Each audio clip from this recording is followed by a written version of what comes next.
The Honourable Mr. Lim Hung Kiang, Minister for Trade and Industry, Republic of Singapore.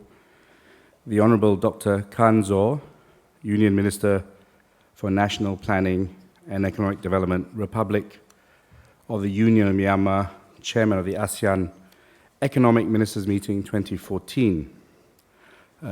Excellencies and ambassadors from around the region, members of the media, guests of the ASEAN Economic Community. Good morning. Thank you for all being here. Democracy is alive. I've had to read this script out. No one trusts what I'm going to say. So there is no freedom of speech in the ABC forum. You can see who the founder is, Nazir Razak. But as per normal, I don't care. No, I'll follow the script. Anyway, it's very interesting to see ASEAN is alive. You can see collaboration happening. You can see banks who hate each other still on the same table. In fact, you see CIMB and DBS together on the same sponsorship platform. It shows you that ASEAN is getting together. And yesterday at dinner, Nazir invited DBS to come and open branches in Malaysia. So it really shows that ASEAN is about to happen and that we're all going to get closer together. That's correct, isn't it, Nazir? We'll put it on Bloomberg later. And I'll go back to my formal speech.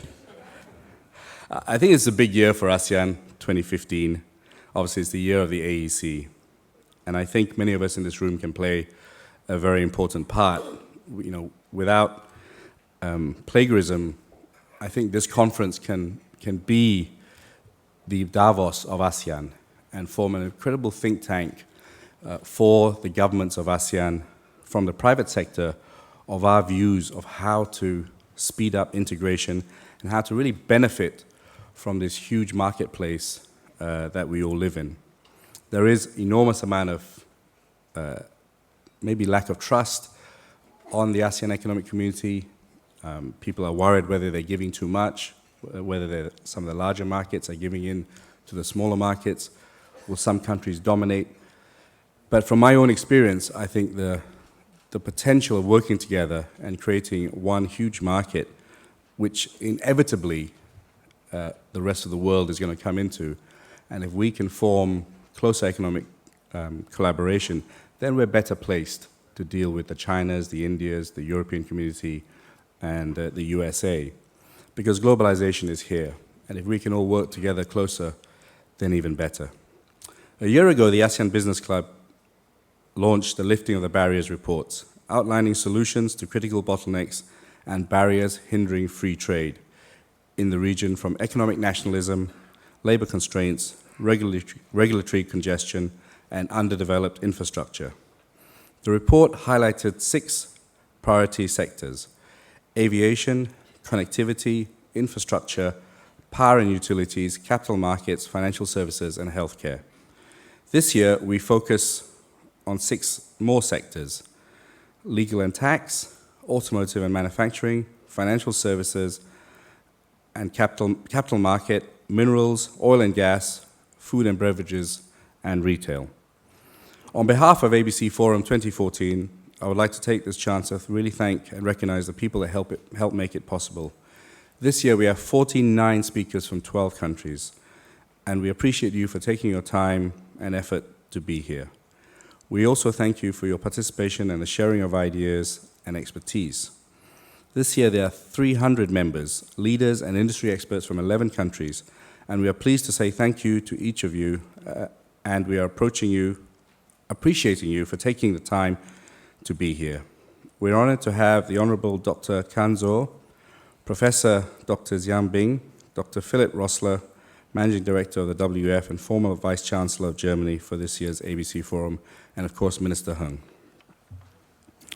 Special thanks to our sponsors, Silver Lake, CIMB, DBS, TPG, Temasek, Sime Darby, ARA, and a big shout this year to Bloomberg. I think it's critical that we have a regional house in the media to help us drive this ASEAN message.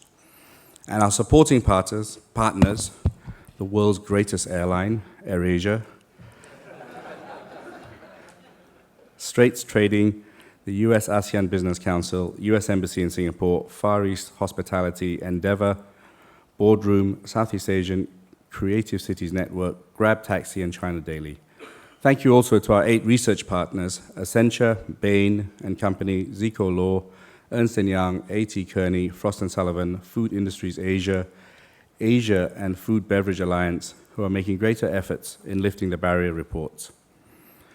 We certainly hope that the next 2 days will give you the opportunity to make new friends and to have discussion exchange of many experiences, new ideas and suggestions, and opinions with decision makers, market experts, and analysts from all over the world. To the 11 media from 6 countries, we'd like to express our sincere gratitude for taking your time for covering this forum. We are sure that we've missed quite a few names up there, so I apologize for that. Nothing to do with me, because this text is written by someone else. Anyway, ASEAN, what does it mean? And I'll wager a bet that really if you go onto the street and ask 10 people the question, you'll get many blank stares. And that's where the problem lies. In the 47 years since the association was established, ASEAN has largely operated in an elitist manner and a very governmental style. There is no doubt that ASEAN has done an enormous job as we see many conflicts around the world, and ASEAN has remained very stable politically. But there needs to be a change. For ASEAN to be acknowledged and be relevant to our own people in the region, ASEAN must become more inclusive and reach beyond just intergovernmental discussions. ASEAN must engage with the private sector, with civil society, and especially the younger generation. I firmly believe ASEAN must now move beyond transactional and become transformational. That the only way we can achieve the ASEAN founding fathers' goals of one community, one vision, one identity. Over the last 47 years, we have put the building blocks in place, step by step, so that now we have a solid foundation. But the time for incremental change is long gone. We live in a world moving at warp speed. Now it is time for ASEAN to take a leap of faith. That requires a fundamental change in mindset. ASEAN must transcend national and embrace regional. Singly, each of our countries, yes, even Indonesia, which is a population of 250 million, will not stand much of a chance competing globally against the likes of China and India. But together, we are 600 million strong, with an economy of $2.8 trillion and a regional growth rate averaging 6%. Plus, we have a huge demographic dividend, with more than 60% of ASEAN's population being below 40. This, ladies and gentlemen, is our time, the time for ASEAN to shine. At this point, I'd just like to share my own experiences. Obviously, AirAsia started 13 years ago, and from the very beginning, our aim and our dream was to become ASEAN. We started with 2 planes, and now we have 170 planes. Our first year, 200,000 passengers, and this year, we carry 52 million passengers. That has come despite so many obstacles put in front of us. But it shows the power of what ASEAN can do. And that's why I encourage all my colleagues out here, and everyone who's not here, who fears ASEAN, that the pie is huge, and that if we can work together, there is an enormous, enormous advantage. And from ASEAN, we are now, 19% of our revenue now comes from China. We're in a position to compete in China because we have a very large market in ASEAN itself, and we become more relevant in China. And this year we launched to India. So our goal was very clear. First of all, establish ourselves in our home market, and then ASEAN, and then China, and finally India, and then North Asia. So it can be done. We've taken some very big steps. I think I brought some slides, actually. Do you have them? No, serious slides. I'm forum chairman. Can you go back one? So if you see those 4 girls, you wouldn't know where they come from. And that is what we have really focused on in trying to build ASEAN. If you move to the next slide, you'll see that we worked really hard in building this ASEAN brand. These 10 cabin crew come from all the ASEAN countries. And the plane that we painted, it took me 3 years to get the ASEAN logo onto my aircraft. The bureaucracy in getting that one logo onto the aircraft was harder than getting CIMB and DBS in the same room. So it shows you the enormous work that we have to do in getting there. But we pushed. We never gave up. We really believed in ASEAN. We really believed that was the way forward. And hence, we pushed very hard. And it's sometimes harder in your own backyard. And trying to keep that brand. It's easier for the McDonald's of the world to come into ASEAN and have one brand. But for an ASEAN company to go out there and have one brand is tougher. When I went to Thailand, everyone wanted to change everything because they said, no, we're Thais, you're Malaysians, etc. And I'll tell you a funny story. When we went up to Thailand, the Thai pilots refused to go in the same bus as the cabin crew. They said it was beneath them because they needed to have their own bus. In Malaysia, it's the other way around. The pilots refused to go in the bus unless the cabin crew were there. And I won't tell you what the Indonesians want. How did we solve this problem? Because I wasn't going to change my brand. So we shipped up 20 Malaysian pilots up to Thailand to show them the benefit of going in the same bus together. And net, we had 6 Thai-Malaysian marriages. So AirAsia was integrating ASEAN long before ABC came along. But aside of the funny story, it takes a lot of work to try and build this ASEAN brand.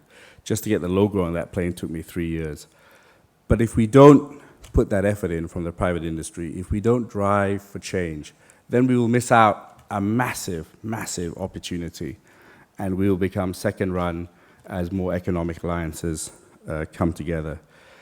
So I urge Naze, Tan Sri Munia, and all of us at the ABC that this is the year that ABC really has to come out to the forefront. We really have to engage. The work done by the ABC is phenomenal when you read the reports and the research done. And this, I implore the leaders of ASEAN to really take this valuable information to engage us to see how all of us can benefit the 600 million people in this region. AirAsia, not many people flew before, but now we've created a whole new market. There are hundreds of AirAsias out there that can happen from Singapore to Myanmar to Indonesia.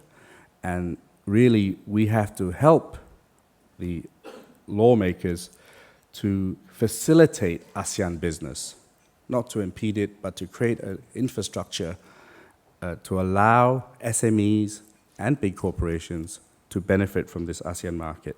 And also, we have to educate the private industry and the SMEs that ASEAN is not bad, that the ASEAN economic community isn't bad, that if we work together, the sum of the greater parts is much larger. As I said, the opportunity is there. We must become more inclusive. It's not just about governments anymore. The ASEAN private sector should be given a seat in the decision-making table. Civil society must be brought into the door. And in this case, I seem to be critical of ASEAN governments. Let me also make it clear that the region's private sector must do more to step up to the plate. Transcend national, embrace regional, as I said earlier. I don't understand the next 2 lines, so I'll miss that out. Must have been written for Naze.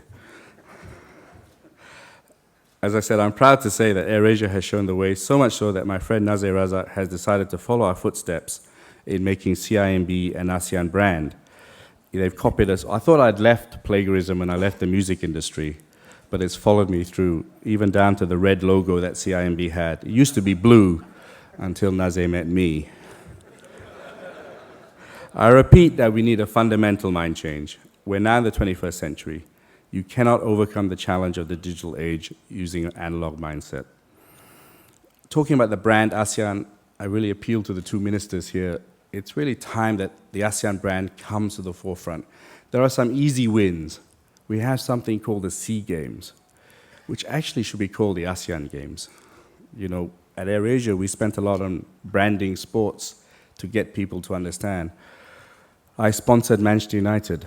Very painful decision for me because I hate that football club. But then you have to be a prostitute once in a while. Next week, probably one of the worst football clubs, Queen's Park Rangers, plays Manchester United. In true ASEAN style, their one player, Vidal, is more expensive than my entire team. But we will win, with the help of some Malaysian bookies.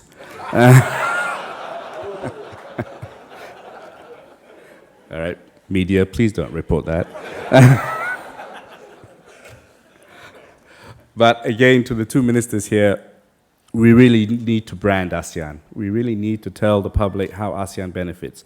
Even in airports, there's no ASEAN queue to the advantage, you know, so people feel that they're part of ASEAN. And I think the ASEAN Games is a good way to start. Thank you very much for listening. Thank you for coming. I think ASEAN is ours. The only way we can make a difference is to take part. There's no point sitting back and criticizing, saying governments aren't doing enough, etc. If you want change, you've got to get up and make change. So I think this is a great forum. We at ABC are really going to drive hard. This is a big year for us. We really want to, it's now or never. So we're going to push hard. Please help us, and let's make this ASEAN dream a reality. Thank you for your participation. Thank you for listening, and have a great conference. Thank you.